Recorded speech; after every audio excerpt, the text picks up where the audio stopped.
Be sure to check out Big Boy Collectibles for all your G.I. Joe action figure needs. Whether it's vintage or new, Big Boy Collectibles has it. Check them out at bigboycollectibles.com. What's going on, everyone? ODC, it's me here, and I'm back with another action figure review. Today's review, we're going to take a look at the G.I. Joe 30th Anniversary Sergeant Stalker action figure. And, yeah, this is not to be confused with Pursuit of Cobra, but this is the 30th Anniversary one. It probably belonged with Pursuit of Cobra, but that's neither here nor there.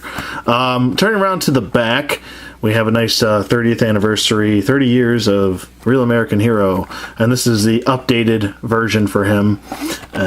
Here's a nice little read-up on Alonzo there. And let's not waste any more time. We'll be right back with Sergeant Stalker out of packaging, and yeah, we'll see what he looks like. Okay, and we're back with Sergeant Stalker out of packaging, and we're looking at all the accessories that he comes with. As I bumped into the camera, sorry about that. But he does come with his display stand, which is embossed and says G.I. Joe. It looks good. So that's pretty nice looking. Then we have a larger knife. A smaller dagger. Another kind of almost... That peg right there really does look like almost like a bayonet. Looks like it would attach to some sort of rifle. It's pretty much what it looks like, and even these three little serrated pieces right there really does give off the illusion that this is a bayonet. It probably is too. But he also comes with what looks like to be a smaller handgun, probably a Glock or something like that. He does actually come with his original assault rifle, which is pretty cool. I do like this. And that's pretty much it. He also, the figure himself, he does come with another sidearm right here with a hush puppy. Or if you don't know what a hush puppy is, it's a silencer. So, just explaining things. You have also this nice little poster, and shows all the figures in the Pursuit of Cobra line.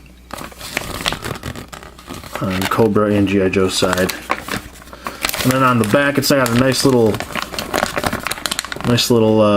dio of the Cobra Ice Cutter with Snow Serpent, I believe that is. Snow Serpent, maybe? No, I don't know. But it also has a nice picture of Snow Job right there. So there's that. Let's get that out of the way. And let's focus on the figure. I have to say that this is a really nice Sergeant Stalker, and Sergeant Stalker being one of the original, what was it, 13? Being second in command, what was it, to Hawk? Pretty much, yeah. So that's pretty awesome that that they decided to give him an updated look. I really, really dig this look. And a lot of people, for some reason, give this figure shit because he's got dreadlocks, but now, at the time, dreadlocks were not allowed in the service. Now, I believe that they are, due to some discrimination, stuff like that.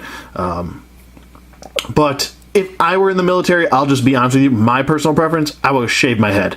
That's what I would do. It's just easier to deal with.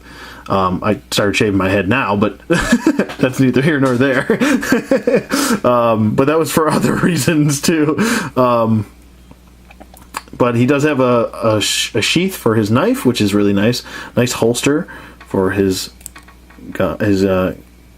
pistol and his hush puppy. Can just hang right there. He also has a sheath for his knife, which is pretty cool. Just goes right in there, and I think that looks really good. I mean, you could definitely have him deployed in a jungle assault territory, in a whether it's an urban assault, anywhere. I think that this figure fits anywhere. It's kind of like one of those rare universal figures that just kind of fit anywhere. Probably the best in the jungle, though. I would say this is like his kind of maybe his jungle outfit. But I don't mind the dreads. Back to the dreads. We're going to talk more dreads. I don't mind the dreads. A lot of people, it bugs them, but who cares? Why do you care about dreads? Shut up. Anyway, he does hold his bayonet. I just wish that there wasn't this big peg. I mean, they could have taken the time to just get rid of this peg. I get what it's for. I get it was reused before, and it's supposed to go onto the back, but they didn't give us that that tack vest or the web gear for that. But I like this web gear. It looks great. I like the two clips right here. I dig the sheath for his larger knife, or if you want to call it a smaller machete, you could do that. But I really dig the way this looks. It looks really, really good. And like I said, you can take the Hush Puppy out, this little holster, and you can apply it to the gun. You just want to take that side and kind of plug it in, so you have that option as well. Or if you just want to have them in a regular pistol, you can. And he does hold it nicely. He actually does hold it really, really good. So I really can dig that. Can you dig it? But and his Hush Puppy just goes right back in there. Silencer, whatever you want to call it. And same thing for that. He doesn't have another holster for his other sidearm though. But let's just check and see if this sidearm can fit in there. And kind of. I don't know. I'd rather go with the me personally, I'd go with the other one. To be honest with you, it's kind of sticking out at the top. Oh, no, never mind. I take that back. There I go, pussyfooting around again, not using any force. It actually fits in there better than the silenced pistol. So the silenced pistol's a little bit skinnier than the other pistol, but it still goes in. No issues there. That was actually the silencer that just slid out. Oh, don't fall off the table. No! Oh, God. Oh, almost fell off the table and fell into oblivion. I'm sure most of us action figure collectors know what I'm talking about. He can hold his assault rifle well, so that's awesome. And let's see if it can plug into both hands the way we want it to. Yep, looks good. Either hand, you want to make him a lefty, you can do that. It's all your Joe-verse. You create your Joe-verse. Your Joe-verse? Joe-verse, my God, I can't talk. And let's check his knife. Hopefully it fits in there nicely.